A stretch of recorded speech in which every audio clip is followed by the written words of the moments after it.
Bien, pues muy buenas tardes nuevamente, buenas tardes a todas las personas que nos ven a distancia en tiempo real. Vamos a dar inicio con el curso Planeación de Cierre Fiscal, Personas Físicas y Personas Morales. A nombre de Argos Cursa nuevamente les damos la bienvenida. Y tengo el gusto de presentarles al expositor que viene de Chihuahua, es el maestro en impuestos Ricardo Alonso Reina Casas, contador público, egresado de la Facultad de Contaduría y Administración de la Universidad Autónoma de Chihuahua, es maestro en impuestos, miembro activo del Instituto y Colegio de Contadores Públicos de Chihuahua, ha participado en programas de radio, haciendo comentarios en materia contable, financiera, fiscal, en Grupo Radiorama, Radio Fama y 11 TV. Actualmente es titular del programa Contacto Tributario que se transmite a través de www.argoscursaradio.com todos los martes a las 11 de la mañana. Actualmente es socio director del Consorcio Corporativo Innovar SC, director del Centro Angelito Zagalope Equinoterapia y representante de Argos Cursa en Chihuahua. Les pido un fuerte aplauso para darle la bienvenida, por favor, maestro Ricardo. Gracias. Vamos a iniciar, no sin antes hacerles unas sugerencias que si desean hacer alguna pregunta respecto al tema que se va a abordar, les pido por favor que hagan uso de sus micrófonos, esto para que las personas que nos ven a distancia pues tengan la oportunidad de escuchar sus dudas, y si tienen la misma pregunta pues no nos envíen la hojita de pregunta, ¿ok? Por favor. Bien, pues iniciamos, adelante. Pues muchas gracias, gracias por estar aquí en esta pequeña charla que vamos a tener el día de hoy. Pues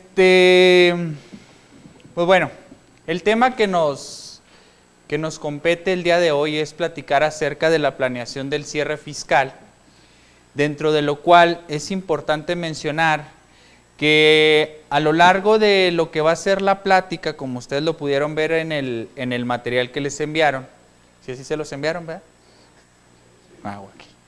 Bueno, como pueden ver en el material que les enviaron, mucho está encaminado a disposiciones de las personas morales. ¿Por qué? Porque básicamente todo lo que le aplica a las personas morales, salvo algunas cuestiones que vamos a estar viendo en lo particular, les aplican a las personas físicas. ¿Sí? ¿Por qué? Porque nos vamos a enfocar a la planeación del cierre fiscal básicamente a actividades comerciales o industriales. No vamos a abordar temas de dividendos, no vamos a abordar temas de otros ingresos que pudieran tener las personas físicas, etcétera, etcétera, sino únicamente nos vamos a estar enfocando en esos temas. Obviamente, si tienen ustedes cualquier comentario, duda o sugerencia con respecto a estos temas, pues sin ningún problema aquí se las ampliamos, ustedes no dejen de preocuparse por eso. Bueno, iniciando con este tema, en primera instancia, pues tenemos que tener un objetivo relacionado precisamente a lo que es la planeación del cierre fiscal. Nosotros cuando escuchamos planeación, pues nos imaginamos que vamos a hacer una estrategia que nos va a llevar a no pagar impuestos, XY. Pues sí, en esencia es eso, pero no tanto que nos deje de pagar impuestos, sino más bien reducir las cargas impositivas que tienen los contribuyentes dentro del marco legal. Dentro de los objetivos que vamos a abordar, pues precisamente está que las personas cumplan adecuadamente con sus obligaciones fiscales. ¿Por qué? Porque precisamente con esta reforma que entró en vigor a partir de 2014, pues como ustedes todos saben, pues viene un boom, o se supone que ya llegó ese boom, que entra a partir del 2015 simplemente con la cuestión de la contabilidad digital, que pues básicamente ya se han escuchado muchas charlas al respecto. También es un tema que vamos a estar abordando precisamente, que va relacionado a planear ese cierre fiscal o cierre fiscal, que es del ejercicio 2014. Las personas tienen el derecho a organizar sus negocios o actividades de tal forma que estimen más conveniente dentro del marco legal. ¿Por qué hacer mención a esto? Porque recordemos que en términos del nuevo código que tenemos, a la autoridad no le gusta que hagamos planeaciones fiscales. No sé por qué, no le gusta. No le gusta que no le paguemos impuestos, aun y cuando esté dentro del marco legal, obviamente. Y hay que tener mucho cuidado con las asesorías que nosotros damos, inclusive ya esto se venía dando desde anteriormente, de que existan contratos de las prestaciones de servicios que nosotros brindamos, ya que de lo contrario, pues bueno, podemos caer en ciertas situaciones que pudieran llegarnos a perjudicar, por decirlo de alguna manera, en materia de que algo que hizo el contribuyente, van a decir que nosotros le dijimos que lo hiciera de esa manera. Entonces es importante ir viendo estas situaciones. Incremento en contribuciones estimula a las personas a planear sus actividades para pagar el mínimo posible. Obviamente ahorita nada más tenemos el impuesto sobre la renta. Gracias a Dios nos quitaron el YETU, gracias a Dios nos quitaron el IDE, pero pues aún así cuando tenemos este impuesto, pues nos quitaron muchísimas deducciones que nosotros teníamos derecho, algunas nos las redujeron o no las quitaron al 100%, entonces es parte de lo que vamos a estar viendo dentro de este curso. Deje nomás porque esta cosa casi no le encuentro. Bueno, los pasos a seguir. Primero que nada, tendremos que definir las operaciones que vamos a realizar, las partes que van a estar involucradas dentro de lo que viene siendo el esquema de planeación que vamos a realizar, ¿sí? Hay que identificar las diferentes opciones que establecen las leyes. Esto, en primera instancia, lo más importante que sería, para efectos de nosotros calcular los impuestos, les pregunto yo, ¿de dónde partimos para calcular los impuestos? De los ingresos, de la contabilidad como tal, toda la contabilidad en su conjunto. Y vamos a suponer que yo soy el dueño de la empresa X y yo los contrato a ustedes para que me hagan un esquema de planeación para el cierre fiscal 2014. ¿Qué es lo primero que ustedes me solicitarían a mí? Las balanzas de comprobación, estados financieros como tal. Y resulta que cuando ustedes empiezan a ver las balanzas, empiezan a ver números en rojo, cantidades que no correspondan, etcétera, etcétera. Entonces, en realidad, antes de nosotros meternos a un esquema de planeación, ¿qué servicio le tendríamos que ofrecer en realidad a este cliente? Primero, analizar o auditar sus números para corregirlo de acuerdo a normas de información financiera, para ahora sí cuando tengamos la información veraz de lo que es el negocio, podamos hacer un esquema de planeación. Si nosotros no conocemos la información y que esa información en realidad sea correcta, ¿qué va a suceder? Ustedes empiezan a hacer un esquema de planeación sobre estas cuestiones y a la vuelta de año, a la vuelta de un mes, a la vuelta de 2 meses, ¿qué va a suceder? Ese esquema se va a venir abajo. ¿Y quién va a ser el culpable? El contribuyente, ¿verdad? No, ustedes, los asesores. El contribuyente o la persona va a decir, bueno, ¿y por qué no me dijiste que no se podía hacer? Bueno, ¿y por qué no me avisaste? Entonces, no hay que quedarnos callados en ninguna cuestión que nosotros veamos con respecto a los clientes. Es muy importante, primero que nada, analizar la información de la cual vamos a partir, que es básicamente analizar las balanzas, detectar las cuentas contables, ¿sí?, que repercuten en cuestiones fiscales. ¿Como cuáles cuentas pudieran repercutir? O las que repercuten más comúnmente, que están dentro del propio balance. Obviamente los ingresos, los gastos, esas repercuten directamente. Las provisiones podrían ser unas, los deudores, el banco, clientes, proveedores, activos fijos. Entonces, ¿cuáles? Pues todas en realidad, si se fijan, son todas. O sea, no hay una en particular que nosotros vayamos a analizar. Obviamente, a algunas les vamos a dar un tratamiento de acuerdo a las normas fiscales que van a tener una repercusión más grande, pero al final de cuentas, todas las cuentas van a tener una repercusión fiscal. Y si esas cuentas, reitero, no reflejan la realidad de la compañía, pues los números que nosotros estamos presentando simplemente van a ir hacia abajo. Entonces, primero analizamos la información.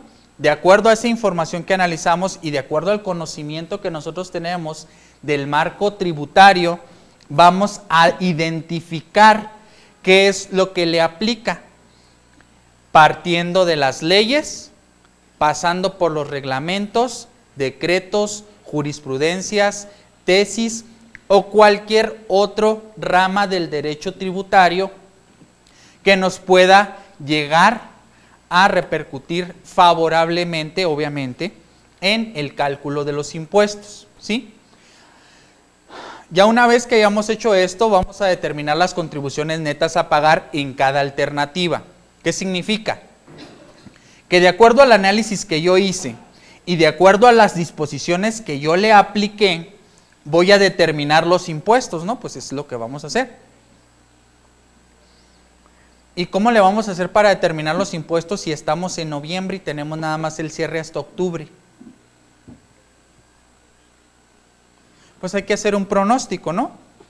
Noviembre, diciembre, o en su defecto, o más bien en su efecto, de acuerdo al presupuesto que tenga la compañía.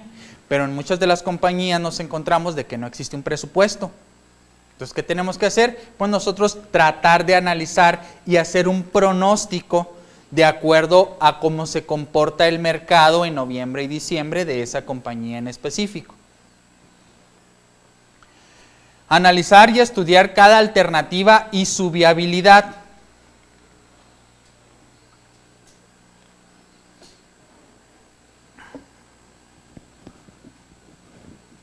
Permítanme tantito,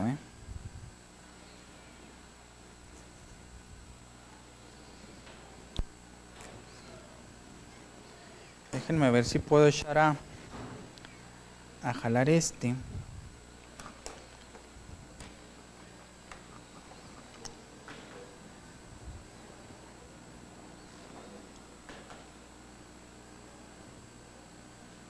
Ahí está.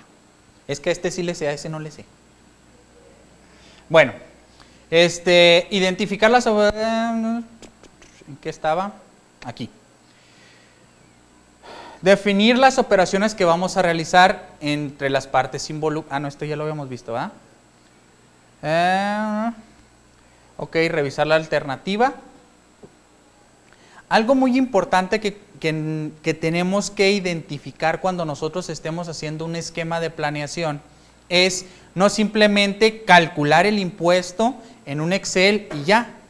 Hay que dentro de ese Excel poner como papel de trabajo las disposiciones que estamos aplicando, los criterios que nosotros estamos aplicando, porque así de simple, si yo le entrego, por ejemplo, un cuadernillo con estados financieros, aquí al contador, a cada uno de ustedes, les entrego un cuadernillo, todos van a determinar un resultado fiscal diferente.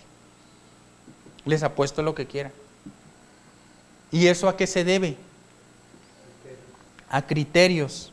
Cada persona tiene su criterio. Obviamente, nosotros tenemos que apegarnos a lo que marca el artículo 5 del Código Fiscal de la Federación, que es la interpretación estricta de las normas en materia de la determinación del impuesto.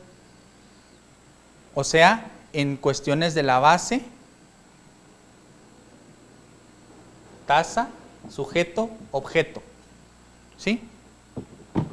Entonces, independientemente de eso, a lo mejor, no sé, él detectó dentro de la resolución miscelánea algo que le puede ayudar a disminuir la carga fiscal, que a lo mejor los demás no lo leímos.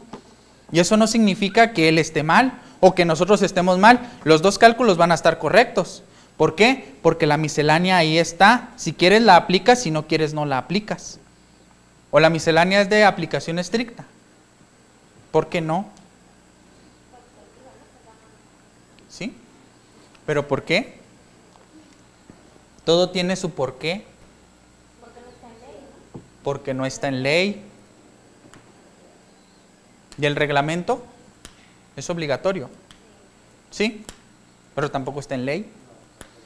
Está en el libro que vienen las leyes, pero no es ley. O vamos a suponer, hay compilaciones fiscales donde nos venden nuestro librito de las leyes y luego nos venden un librito con la resolución miscelánea. Bueno, ya casi no se usa. Casi todo lo usamos en la computadora. Les pregunto, ¿en realidad el reglamento también es ley? No, algunas veces, porque es gramáticamente un reglamento, una miscelánea podrá ser, podrá el contribuyente disminuir. Así es, en primera. Gramáticamente hablando. El fundamento legal para que nosotros apliquemos los reglamentos de las leyes, la ley que a ustedes se les ocurra, la ley del IVA, la ley del ISR, la ley federal del trabajo, el reglamento de la ley del Código de Comercio, el reglamento X, Y, Z. ¿Sí? Cualquier reglamento tiene su fundamento constitucional. No crean que nada más lo lanza el Ejecutivo nomás por sus pistolas. Bueno, hay veces que sí, pero esa es otra historia, dijo la nana Goya. La facultad reglamentaria del Ejecutivo deriva en el artículo 89, fracción primera de la Constitución, donde dice que es facultad del Ejecutivo reglamentar las leyes para el mejor entendimiento, palabras más, palabras menos, para el mejor entendimiento de las disposiciones, ¿sí? O para el cumplimiento más, ¿cómo dice? Como el cumplimiento más fácil. Y yo les pregunto, ¿el reglamento en realidad nos facilita el cumplimiento de las disposiciones fiscales? A veces, o a veces no lo complica. Entonces, en realidad los reglamentos, la resolución miscelánea, emanan del poder ejecutivo, no del poder legislativo. Por eso no son ley. Y por eso, si quiero las aplico, si no quiero no las aplico. ¿Y por qué? Pues porque Ricardo dijo. No, no es porque Ricardo diga. Es porque simplemente existe una jerarquía dentro de la legislación y el reglamento o las resoluciones o criterios no pueden ir más allá de lo que establece la propia ley. Por ejemplo, les voy a poner un ejemplo muy, ¿cómo decirlo? Pues muy ilógico, por decirlo de alguna manera. La ley del impuesto sobre la renta me dice que las personas físicas que compren sillas no van a pagar el impuesto sobre la renta.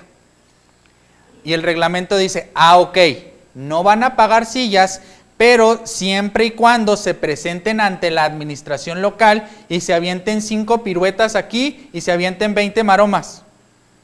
Entonces dices tú, caray, tengo que cumplir lo que dice el reglamento para poder aplicar lo que dice la ley. No, el reglamento no puede ir más allá de lo que establece la propia ley, ¿sí? Entonces, a eso es al punto al que nosotros tenemos que estar conscientes para efectos precisamente de aplicar las disposiciones que voy a tomar en cuenta para efectos de un esquema de planeación, ¿sí? Vigilar efectivamente que se lleve a cabo cada una de las sugerencias y revisar las alternativas en forma permanente. Si ustedes le dicen a las personas de la empresa, oye, mira, aquí está el esquema, esto se hace así, así, así, así, hazlo, ahí nos vemos, yo ya cobré. Pues no va a funcionar. ¿Por qué? Porque el esquema es de ustedes, el esquema ustedes lo tienen en su cabeza. Ellos nada más van a ejecutar algo que está escrito y a lo mejor lo ejecutan mal. Y como dicen allá por mi rancho. Orden dada, no supervisada, vale pa' pura.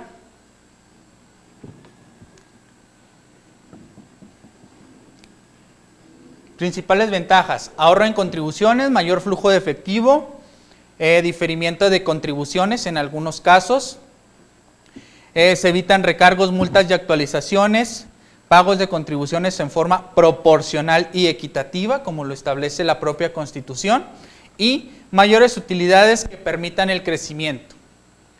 Pues las recomendaciones para estas cuestiones es estar empapado de todo lo que es el marco tributario, estar investigando publicaciones de la resolución miscelánea, estar inscrito en el Diario Oficial de la Federación para estar descargando cualquier publicación que se haga, estar muy atentos a la página de internet del SAT, estar atentos al programa de contacto tributario en Argos Cursa Radio, todos los martes, vaya, apoyarnos de otros profesionistas, ir a cursos, todo esto en realidad nos empapa de muchas cuestiones que a lo mejor nosotros no estamos viendo y las pasamos y las leemos y no las estamos visualizando. Como ahorita les comentaba, la información financiera pues es el punto de partida para una planeación. Y si no tenemos la información financiera con la veracidad y la oportunidad debidas, pues no va a funcionar. Volvemos al ejemplo. Llegan con ustedes, quieren que les hagan un esquema de planeación del cierre fiscal, pero resulta que la contabilidad nada más está capturada hasta el mes de junio. Oye, no, pues primero captúramela hasta el mes de octubre, ¿no? Como mínimo. Aparte el reglamento, ¿cuándo dice que tiene que estar capturada la contabilidad? ¿El reglamento del código? 2 meses. El reglamento, no la miscelánea. El reglamento dice 5 días. La miscelánea es la que nos dice 1 mes. Entonces, ¿qué significa? Que si a esa empresa ahorita le auditan el mes de octubre o el mes de septiembre, pues no va a tener la contabilidad y por ende una multa. Entonces es importante tener la información con la veracidad y la oportunidad debidas para evitar cualquier contingencia fiscal. Ahora bien, ¿por qué cambiaron de los 5 días a los 30 días? ¿Nomás porque se les ocurrió? ¿Que no la mayoría de los contribuyentes hacen todas sus operaciones y luego van a un despacho y le dicen, mire, aquí está conta, hágame la conta? Pero ya cuando se terminó el mes, ¿no? No, cada 5 días, oiga, ahí le va. No, no lo hacen. Y pues no precisamente por eso lo hicieron, pero con esa tendencia básicamente. Pero en realidad, de acuerdo a lo que establece el reglamento, son 5 días. Registros contables correctos. Revisar que las cuentas no estén con saldos negativos, porque si están con saldos negativos, ¿qué significa? Que está mal cargado o mal abonado. Así de simple y de sencillo. Hay que analizar todas esas cuentas. Y, aunque sea psicológicamente, prepararnos para la contabilidad digital. ¿Ya están preparados para la contabilidad digital? ¿Psicológicamente o ya bien? Bueno, aquí el contador ya está preparado para las 2. Es que júntense más con él. De hecho, en cuestión de la contabilidad digital,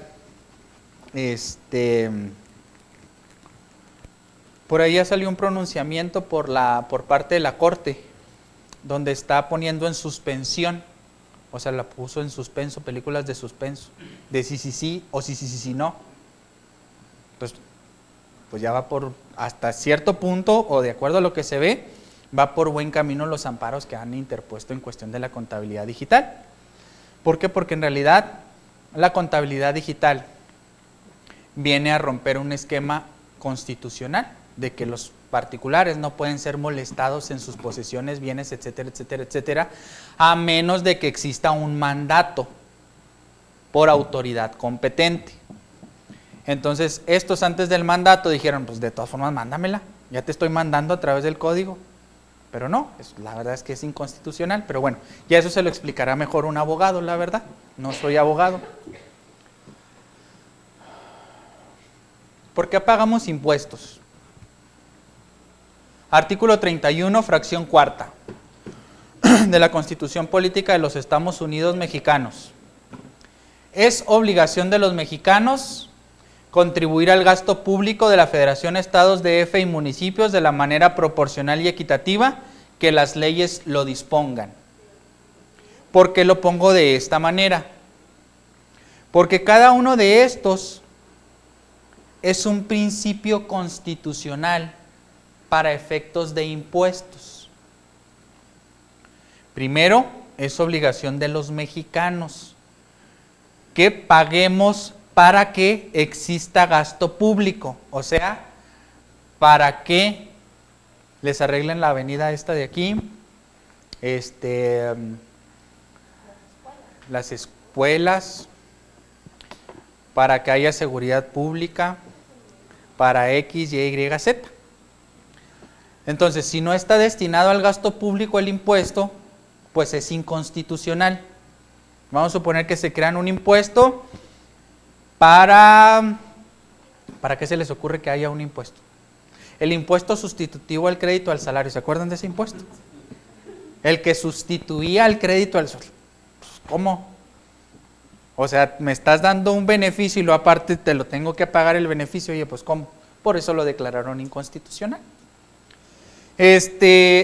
Gasto público que vaya relacionado a la Federación, Estados, DF o municipios de la manera proporcional y equitativa. Principio de proporcionalidad y equidad. ¿Qué son estos principios? ¿Qué son estos principios? ¿Qué se les ocurre que sean estos principios de proporcionalidad y equidad? ¿No se les ocurre? Que paguen, ¿perdón?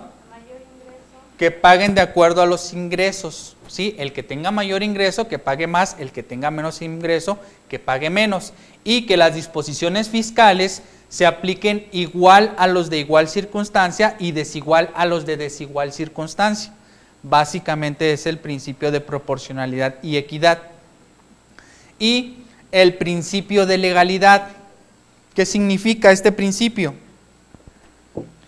Que para que exista el impuesto debe de estar establecido en una ley.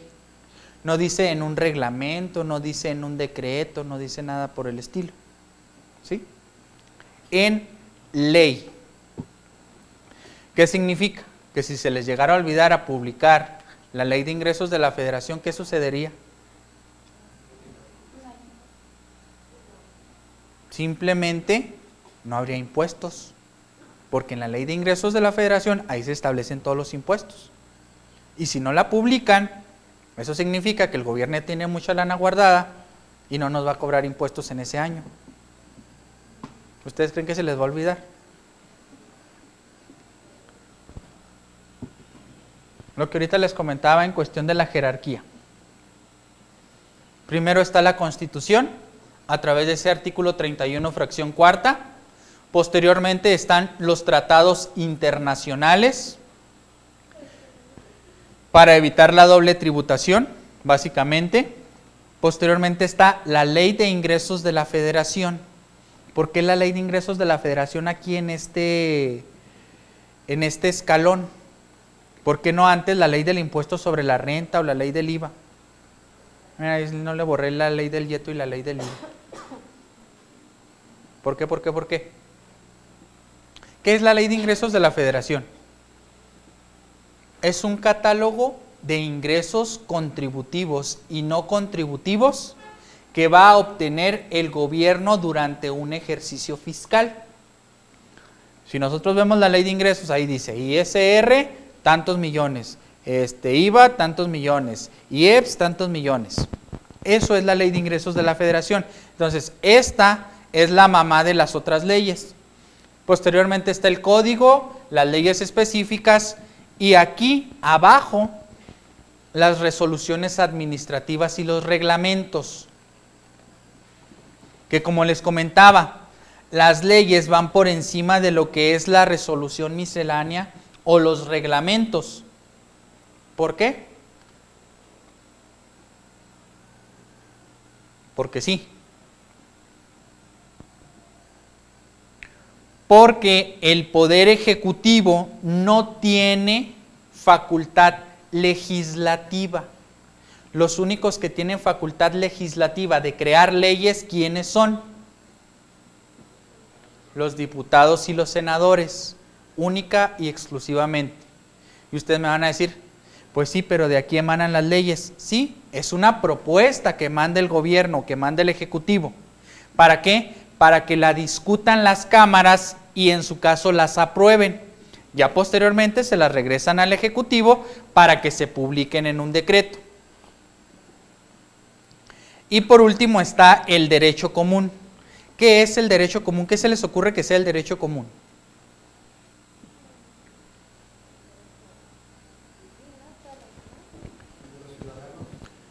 El derecho común, el de los ciudadanos.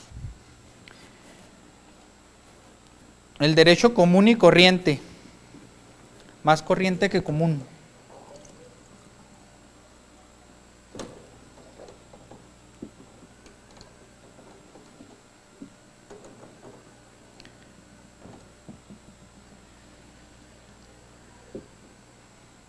Las otras leyes que tienen cierta repercusión fiscal. Por ejemplo, yo les pregunto, ¿dónde dentro del marco tributario ustedes encuentran qué significa sueldos y salarios?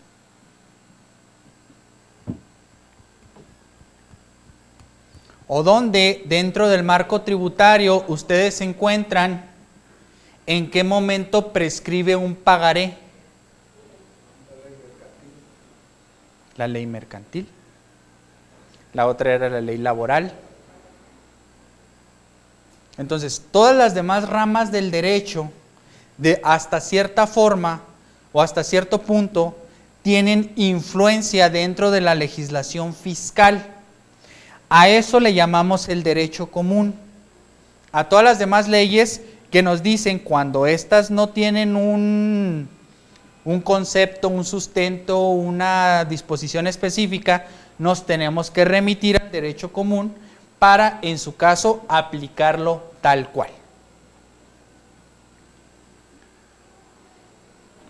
Lo principal, lo que ahorita les comentaba, que en términos del artículo 5 del Código Fiscal de la Federación, nos dice que la interpretación de las disposiciones para determinar los impuestos tiene que ser de una manera estricta, lo que diga estrictamente la norma en español castellano, ¿sí? No lo que diga en portugués, no lo que diga en francés, ni lo que diga en otro tipo de idioma. De acuerdo al sujeto, todas las leyes deben de tener un sujeto. O sea, ¿quién va a pagar el impuesto? Un objeto, ¿sobre qué lo va a pagar?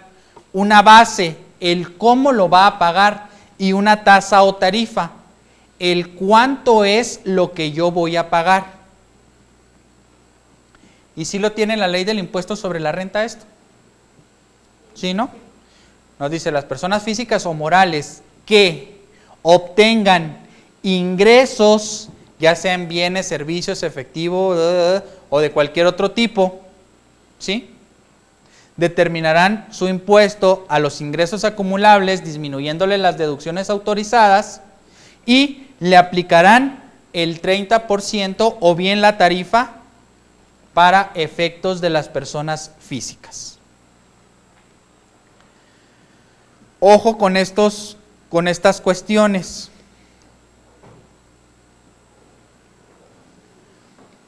La evasión fiscal. Que se deje de enterar las contribuciones, que se infrinja la ley y que, de acuerdo a la complejidad del sistema tributario que tenemos, por eso hacemos la evasión fiscal. No tendríamos por qué hacer ninguna evasión fiscal, ¿sí? Pero no hay que adentrarnos en estos conceptos cuando estemos realizando una planeación, Por eso es importante que conozcamos el marco tributario para efectos de en realidad aplicarlo estrictamente como marca el código. Otro de los puntos es la simulación, que es lo que ahorita está estableciendo la autoridad, que supuestamente algunas empresas están simulando operaciones y dice, oye, ¿sabes qué? Esta factura no es válida y te voy a poner en la página del SAT y te voy a quemar con leña verde para que te duela más. Exacto. Entonces, ojo con la simulación. Yo no digo que no exista, sí existe. Pero si en realidad no existe la simulación dentro de los actos que me está determinando la autoridad, hay que aclararlo y hay que darle todos los fundamentos, ¿sí? Facturas, contratos, si por ejemplo se hizo supuestamente un servicio de fletes, pues demostrarle que yo tenía el equipo para hacer ese servicio. Si por ejemplo ustedes facturan un servicio de fletes pero ni siquiera tienen camiones, pues ¿cómo? O es más, le facturaron el servicio de asesoría en maquinaria, quién sabe qué, y ni siquiera conocen esa maquinaria, o ni siquiera tienen un técnico especializado en. Entonces, ¿sí me explico? Va un poquito más allá del simple hecho de tener una factura, o del simple hecho de tener inclusive un contrato, porque pues el contrato lo puede hacer cualquier persona. El asunto es que en realidad se lleve a cabo el servicio. Y les digo servicios porque básicamente son los más comunes que se están poniendo en la simulación, ¿sí? Elusión, no pago de contribuciones de manera lícita en teoría. ¿Por qué? Porque la elusión es de acuerdo a la interpretación estricta que le estoy dando a la norma. Es lo que dice la norma, yo no estoy poniendo otra cosa. Pero a la autoridad me dice, oye, en un criterio no vinculativo te digo que eso no me gusta, pero tú insistes en hacerlo. Pero yo le voy a decir, nomás que sabes que de acuerdo al artículo 5 del Código Fiscal de la Federación, me dice que la interpretación es estricta sobre los 4 elementos esenciales de los impuestos. Te lo voy a fundamentar y ahí es donde empieza el estira y afloja de en realidad qué es correcto o qué no es correcto. Es cuando nos estamos peleando con la autoridad sobre algunas cuestiones de interpretación, que son cuestiones que no le gustan a la autoridad. Criterios no vinculativos. ¿Qué son los criterios no vinculativos? ¿Sí habían escuchado hablar de ellos? ¿Todos? ¿No? Los criterios no vinculativos son criterios que emite el SAT, o sea, que emanan del Poder Ejecutivo, donde dice, oye, ¿sabes qué? He detectado que las personas hacen esto, esto y esto otro, pero para mi criterio no es correcto. No significa que esté bien el SAT o no significa que esté bien yo. Obviamente, elusión, criterios no vinculativos. Lo que al SAT no le gusta. Entonces, es una serie de criterios que aparecen dentro de la resolución miscelánea donde nos dice qué es lo que la autoridad ha detectado, pero que no le gusta que hagamos. Palabras más, palabras menos. Ahora bien, la pregunta de los 64,000. ¿Los criterios no vinculativos son de aplicación estricta? No. ¿Por qué? Porque no son ley, porque es un criterio. Y si nos vamos a las casas, no se emocione. Si nos vamos a la pirámide, ¿dónde están esos criterios? De hecho, están aquí. Si se fijan, están por debajo de lo que establecen las leyes. Entonces, por eso es importante conocer esta pirámide. Y no precisamente es la nutrición. Bueno, esta es la nutrición tributaria. Es importante conocerla porque precisamente de ahí emana mucha cuestión lógica, mucha cuestión de formar nuestros propios criterios como contadores, como asesores para efectos de asesorar adecuadamente a las personas. Criterios sustantivos de la PRODECON, ¿habían escuchado hablar de ellos? Los criterios sustantivos son consultas que ha hecho la PRODECON al SAT y que de ahí la PRODECON ha hecho sus propios criterios. Entonces, estos criterios, la pregunta es, ¿son de aplicación estricta? No, pero por lo regular estos sí nos benefician.